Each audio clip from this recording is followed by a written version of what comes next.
Bonjour à tous. Je vais aujourd'hui vous conter l'histoire de la Fée des Larmes qui se déroule dans la vallée de Münster, entre le Honeck, le Staufen et en passant par le Fischbödle.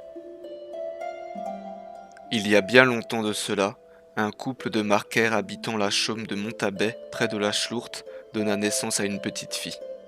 Cet enfant né un dimanche apportait à ses parents non seulement la joie de sa naissance, mais encore la perspective du bonheur. Quelques jours plus tard, elle fut baptisée dans la petite église toute proche du Valtin et elle reçut le gentil prénom d'Odette. À cette fête apparurent les fées du Honeck. Elles étaient 3. Après la cérémonie, le cortège du baptême prit le chemin du retour. Le parrain, la marraine qui portait l'enfant et les invités au banquet les aperçurent alors au-dessus du sentier de la ferme sous la forme de 3 dames qui firent sensation. La première d'entre ces 3 fées portait le nom d'Aligère. C'était la fée de la beauté et elle était belle comme un ange. La seconde était la fée de la richesse, nommée Origère. Ses vêtements étaient recouverts d'or, d'argent et de pierres précieuses.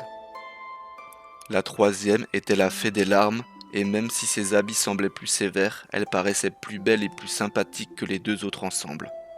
Elle portait le beau nom de la fée turquoise.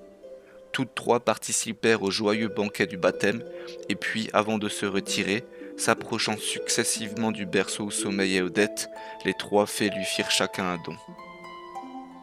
De sa baguette magique, la fée Aligère toucha le front de l'enfant et lui dit « Je suis la fée de la beauté, je t'octroie le don d'être belle comme moi et de charmer tous ceux qui s'approcheront. » La fée Origère promit à son tour richesse et grandeur.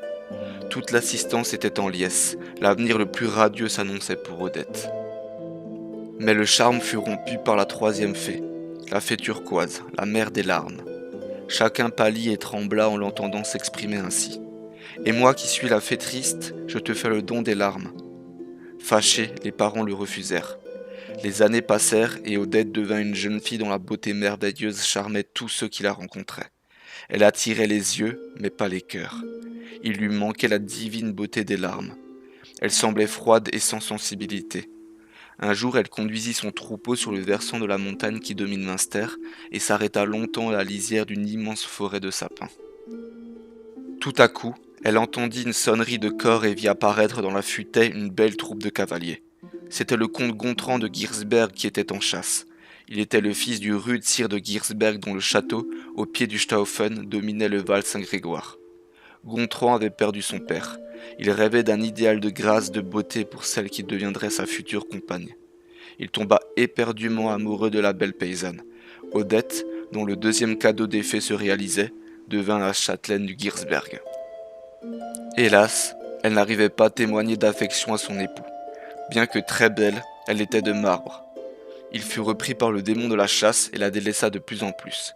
Seule, dans ses appartements, elle restait l'œil perdu dans le vide et toujours sec. Son cœur était plein de larmes et ne pouvait s'en libérer. Désespérée, folle de douleur, elle résolut de mettre fin à ses jours. Elle sortit du château, courut la montagne et arriva au bord du Fischbödle dans la vallée de la Wormsa.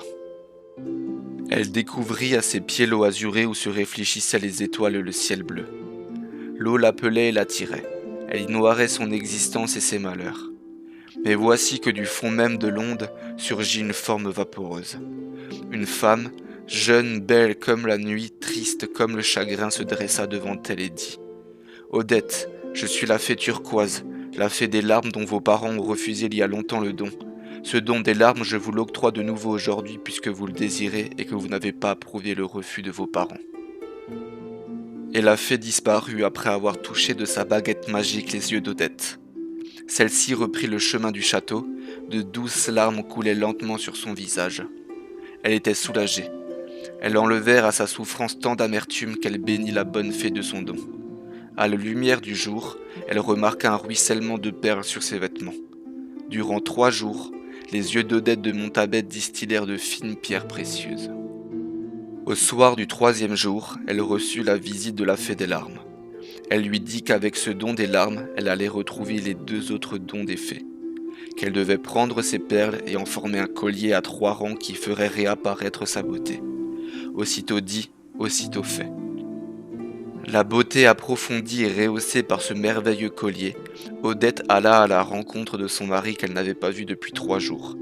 Sa beauté était révélée et transformée. Il l'aima encore plus qu'avant, et on dit que de ce couple seraient issus tous les habitants de la vallée de Master. Merci à tous d'avoir écouté cet audio. C'était le conte de la Fée des larmes. J'espère qu'il vous aura plu. Et n'oubliez pas que toutes les larmes ne sont pas mauvaises, certaines sont même salvatrices. A bientôt pour une nouvelle légende alsacienne.